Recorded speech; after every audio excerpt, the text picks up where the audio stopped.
Julian, and I am just going to show you a little bit about luminosity masking and how you can use it to improve the levels of different parts of your image in different ways. And it's being automated a bit by some actions that were provided by a photographer out of Britain, Zoe. And so I'm going to show you how to load those actions as well as to use them in a couple of different ways.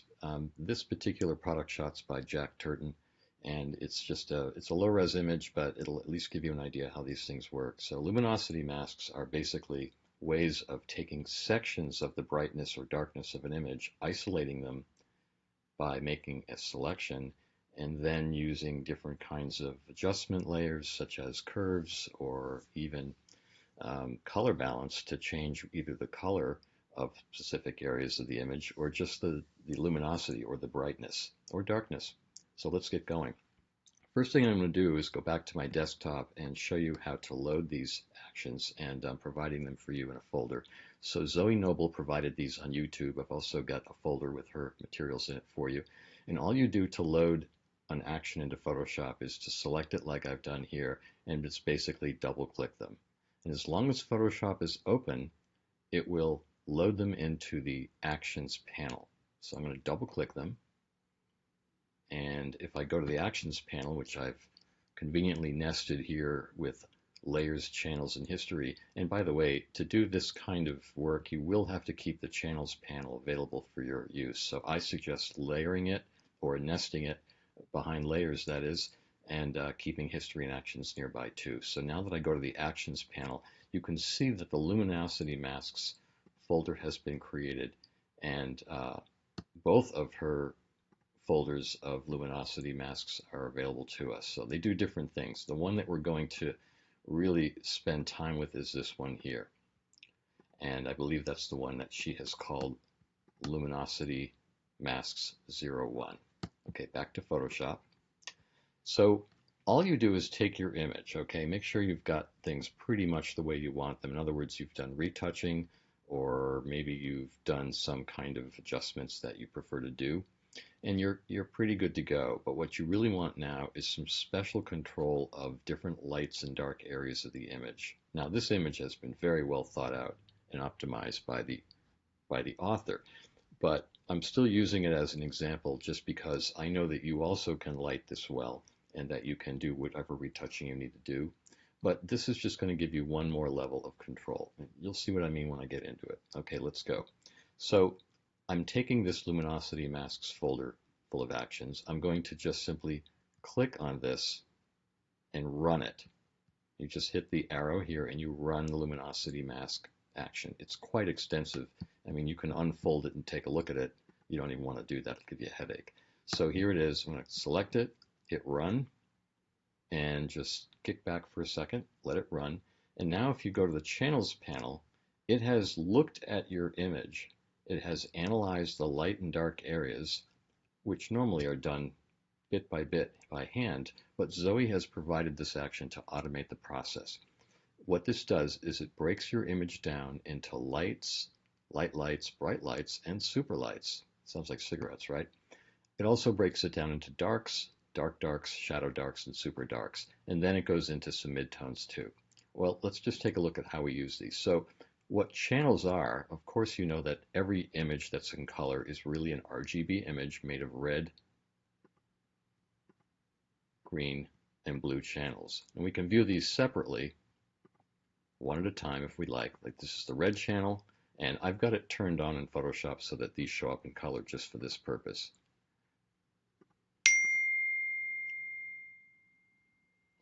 And our only concern here is to leave this in RGB mode and look to see what these channels do. So by clicking on them, you can see what parts of the image that remain white in the channel are the parts that you would be able to work with. Because as we remember now, when you're using a channel, whatever is light in the channel, in other words, what's not black, is where you're going to be able to do the work. So for instance, here's the one called Bright Lights. And the way to use this is you hold down your Command key, or if you're on a Windows machine, your Control key, and you click the channel. And if you look, it'll load the marching ants that tells you where these selections are being made. it's actually selecting all of the light parts of this image. Anything you can see that's not black, it will then use. Then we go back and click on RGB, just so that we're looking at your full color image. Leave this selection active, go to your layers panel, and now if you go down here where you get your adjustment layers, I'm just going to get a curves adjustment layer, and automatically the selection that we made by command clicking that channel back here, right there, that has now loaded itself onto the mask for this adjustment layer. If I option click that mask, as always, you can see the content. It looks exactly like the channel that we used. So I'm going to go back and touch this, and now any changes I make here in the color curve are going to affect only the areas of that image that show up here. It looks very, very subtle, but there's no way you could do this with an adjustment layer without having this mask. In other words, it is so precise that it's only selecting the areas that are brightest in that image. Now, to show it to you a slightly different way, let me do this. I'm going to go back, and I don't actually have to go back if I want to reuse this in a different way.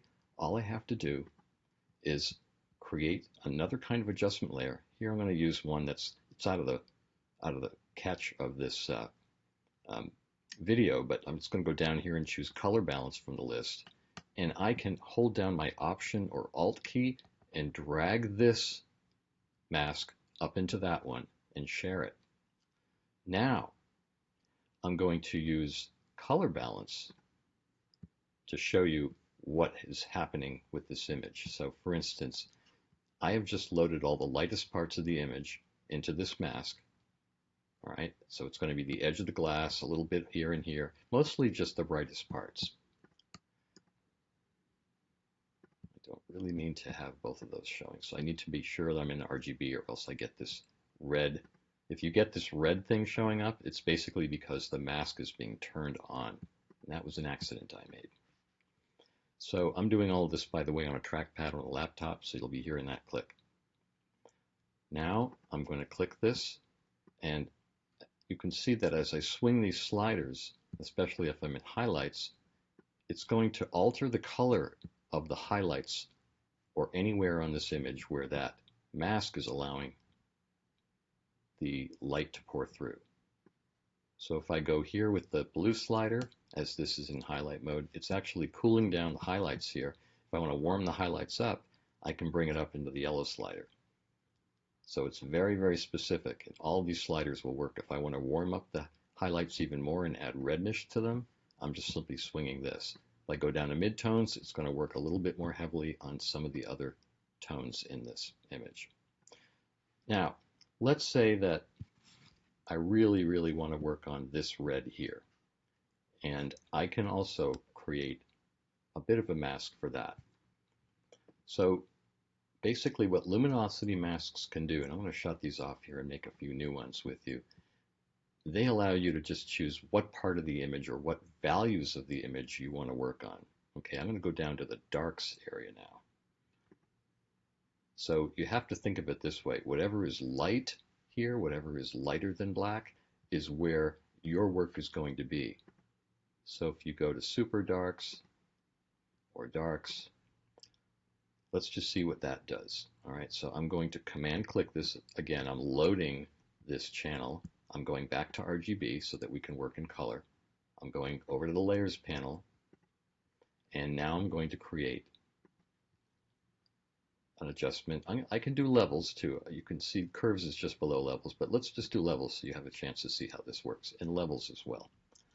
So you can see that here's the image, and here's the levels adjustment with its mask loaded. And I'm going to go here and make levels happen. And now as I play with these sliders, they can only affect the areas that are allowed by this mask, which are all the areas that are white in the mask. So I can kind of customize that background lighting a little bit. it won't really do a whole lot to use this slider because we're really working in this part of the histogram. But the middle slider, yes. If you see a little bit of banding here, that's just because this was a JPEG and it was never a RAW file when I received it. So again, a very different mask here, but it can still work to help you find areas of your image that you want to tune. There'd be no way to do this without using these luminosity masks. Yet, I still want to show you something else. I want to show you how you can use color range to select certain colors, such as this label. Let's say I wanted this label to be a little bit yellower, a little less gold, and a little bit more in contrast to this red. So I'm going to go back and turn this off for now. I'm going to go back to my RGB image. And if you remember, color range requires that you take your eyedropper, you choose the color that you want to isolate from the rest of your image, or any other similar colors to it, and click on it. All that does is it loads it here as your color chip. Now, when I go to select and go to color range, that selection that I did with the eyedropper pre-selects this area of the label. I'm going to turn off localized color clusters and just click carefully now. Now remember that when you use color range, the first place you click will show up here as the most, as the value that it's choosing. As I use this slider, you can see if I overuse the slider in the fuzziness, it's going to select way too much of the image. I just want to select the label and any other colors in the image that are just like it. Now, I would have to also either choose the plus dropper and add a little bit more of the label's colors to that selection. So now I really have all of these golds selected.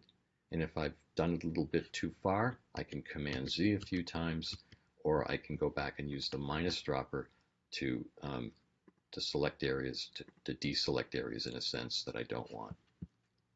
All right, so plus adds, and the minus dropper deselects. Okay, so using the fuzziness slider now, I can see right here in the preview how much of this image I'm working on. Now I'm just going to say OK, and what that's going to do is load a selection wherever I've chosen this here. And by the way, I'm in quick mask view, which is why this looks red, but you could also be in black matte if you like the way that looks, if it's easier for you to see your work. Choose whatever selection preview works for you. All right, I'm going to go back and hit OK. Now you see the marching ants. They're selecting all the gold colors in this image that are similar to the ones that I use color range on. And by the way, if you want to turn off these marching ants, which I love to do because I personally think that they get in the way of me seeing my image, I use Command H when that really is right here. View, Extras, Show or Hide. So Command H, Hide or Show. The only thing about using Command H, which is wonderful, I use it 100% of the time when I don't want to see my selections, is you have to remember that you've hidden the selections. Otherwise, you'll try to do things and they won't affect the entire image as you expect they will. They'll just affect the part that's currently selected. Okay, so I have those selections active, and now I'm going to make an adjustment layer for color. So I'm going to go down in this list and grab Color Balance, and I'm going to set it on midtones for starters, and I'm just going to show you how this works. So I'm going to grab this cyan to red slider, and notice what's happening to the label in the bottle, right? As I go towards blue, just the label changes color, and any other gold colors that are similar to it, such as the band on the neck of the bottle and the Disaronno logo here in the cap. So you can see that by using color range, I can precisely control areas of the image without having to make any hand masking because I'm using color range to isolate those areas. Or if I wanted to affect just lighter and darker parts of the image, I would be using any of these channels that were created by the action. And you know what? There's no way to really understand how this works until you try it yourself. But if you play this video more than once and give it a try, I guarantee you'll find something that you can use in this idea. I'm going to go back up to RGB, which you always want to do. And by the way, Command 2 will get you there as well. Go back to Layers, and just notice that I can still vary the way that color looks independently of the others that way. So it really, really works for you. And that's about it for this lesson. Thank you.